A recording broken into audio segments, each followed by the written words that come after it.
Morning बच्चों, आज हम पढ़ेंगे भगवान बुद्ध से संबंधित मतलब बौद्ध धर्म के बाद की जो बौद्ध संगीतियाँ हुई थी उनके बारे में। तो भगवान बुद्ध के मृत्यु के बाद में अर्थात महापरिनिर्वाण के बाद 4 प्रकार की बौद्ध संगीतियाँ देखने को मिलती है। तो हम 4 प्रकार की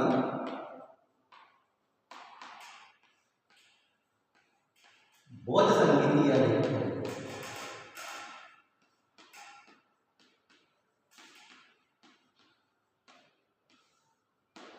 सबसे पहले मैं इसे एक ट्रिक के माध्यम से बताऊंगा, फिर इसका विस्तार वर्णन करूंगा। इसकी एक ट्रिक है रावे पाक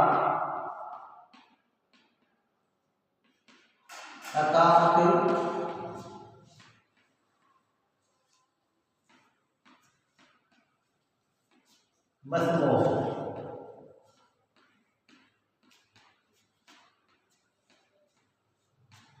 इस ट्रिक के माध्यम से हम 4 बौद्ध संगीतियाँ कब हुई थी, किसके समय में हुई थी, शासक कौन था, इसके एक प्रकार से गुरु कौन थे और कहाँ हुई थी, ये सारी बातें इसमें देखेंगे। रावे पाक का मतलब है पहली बौद्ध संगीति राजग्रह, वैशाली,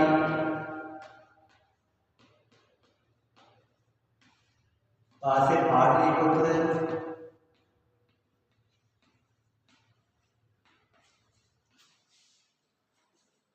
और कैसे कुंडलवन कश्मीर। मतलब कहने की बात हुई, पहली बौद्ध संगीति राजग्रह में हुई, दूसरी वैशाली में, तीसरी पाटलिपुत्र में और चौथी कश्मीर कुंडल। ठीक है, अगर ये देखा जाए कि ये किन शासकों के समय में हुई थी, उन शासकों के नाम हम देख लेते हैं। पहली बौद्ध संगीति हुई थी अजातशत्रु के समय,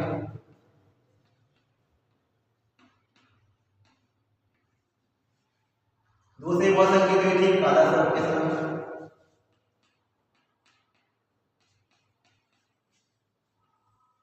तीसरी बौद्ध संगीति हुई थी अशोक के समय, और चौथी बौद्ध संगीति देखने को मिलती है हमें कनिष्क के समय। कनिष्क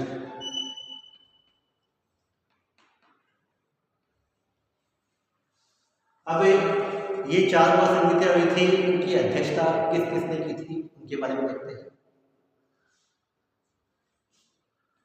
सबसे पहली बौद्ध संगीति का अध्यक्ष था महाकश्यप,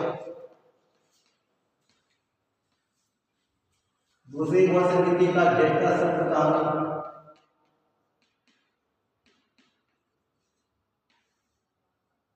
तीसरी बौद्ध संगीति का अध्यक्ष था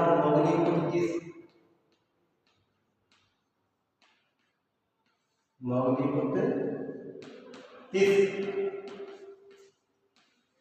चौथी बौद्ध संगीति का वसुमित्र, ये अध्यक्ष था। अध्यक्ष और उपाध्यक्ष की बात की जाए तो उपाध्यक्ष था अशुतोष।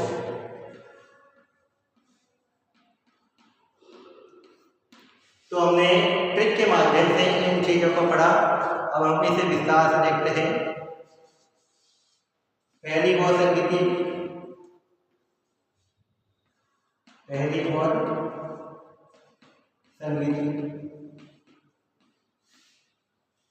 दूसरी बौद्ध संगीति, तीसरी और चौथी। जो पहली बौद्ध संगीति हुई थी ये भगवान बुद्ध के महापरिनिर्वाण के तुरंत बाद में हुई थी, 483 ईसा पूर्व।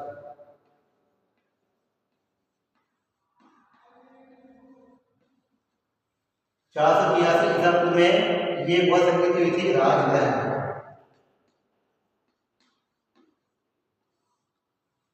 और इसमें इस समय शासक था अजातशत्रु।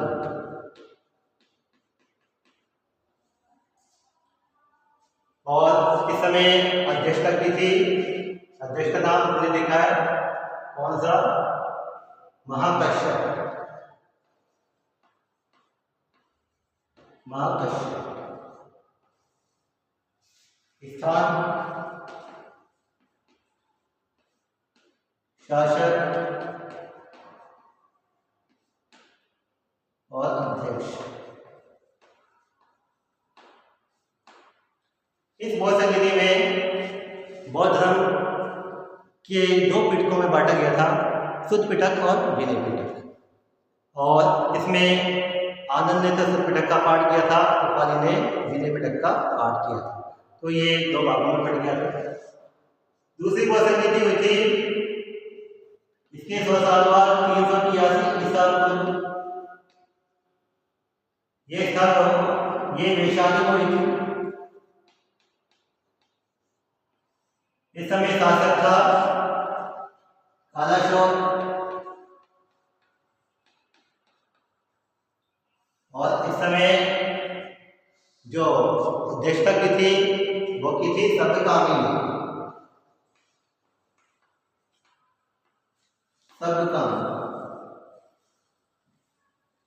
और इसमें भी जो बौद्ध धर्म दो भागों में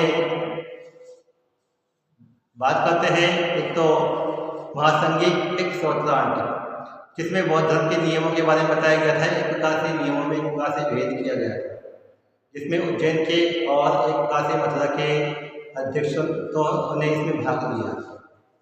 तीसरी बौद्ध संगीति 251 ईसा पूर्व में हुई थी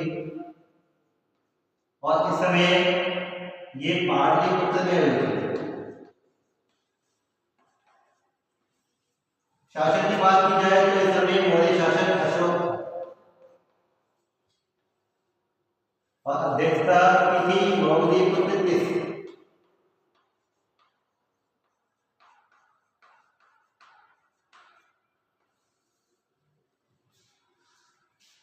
अशोक के समय में हुई थी 251 ईसा पूर्व, पाटलिपुत्र में हुई थी और मौर्यपुत्र किसने इसमें अध्यक्षता की थी। इसमें अभिधम पिटक का पाठ किया गया था। शुद्ध पिटक, अभिधम पिटक, शुद्ध पिटक, विनय पिटक और अभिधम पिटक। तो तीसरा जो अभिधम पिटक है उसका पाठ इसमें किया गया था। चौथी बौद्ध संगीति की बात की जाए तो ईसा की पहली शताब्दी में हुई थी। ईसा की पहली शताब्दी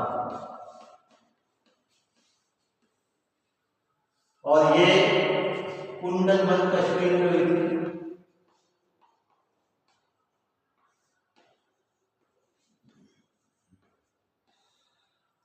शासक था कनिष्क, जो कुषाण शासक था। और अध्यक्षता की थी इसमें वसुमित्र अध्यक्ष थे और अश्वघोष उपाध्यक्ष थे। और इसके बाद बौद्ध धर्म दो भागों में बढ़ गया था, एक तो हीनयान और महायान। श्रीलंका और जावा के जो भी बौद्ध भिक्षु थे वो हीनयानी कहलाए और बाकी चीन, थाईलैंड इधर साइड के जो भी थे वो एक प्रकार से महायान संप्रदाय के अनुयायी कहलाए। तो इस प्रकार से बौद्ध धर्म यहाँ से दो भागों में एक प्रकार से बढ़ गया था। इसके बारे में विस्तार से मैं एक बार दोबारा बताता हूँ। पहली बौद्ध संगीति 383 ईसा पूर्व में स्थान राज्य है, शासक था अजातशत्रु और अध्यक्ष था महाकश्यप। दूसरी बौद्ध संगीति इसके 100 साल बाद में वैशाली में हुई थी। शासक था कालाशोक और अध्यक्षता की थी यहाँ पे सब्दकामी। तीसरी बौद्ध संगीति 251 ईसा पूर्व में हुई थी, पाटलिपुत्र में हुई थी। शासक अशोक था और मौर्यपुत्र की अध्यक्षता में हुई थी। चौथी बौद्ध संगीति ईसा की पहली शताब्दी में हुई थी और कुंडलबंद कश्मीर में देखने को मिलती है। और शासक था इस समय कनिष्क, जो कुषाण शासक था और इसमें अध्यक्षता की थी वसुमित्र ने, उपाध्यक्ष थे अश्वघोष। और बौद्ध धर्म दो संप्रदाय में बढ़ गया था, हीनयान और महायान। इसके बाद का हम कल पढ़ेंगे इन या व महायान के बारे में। ठीक।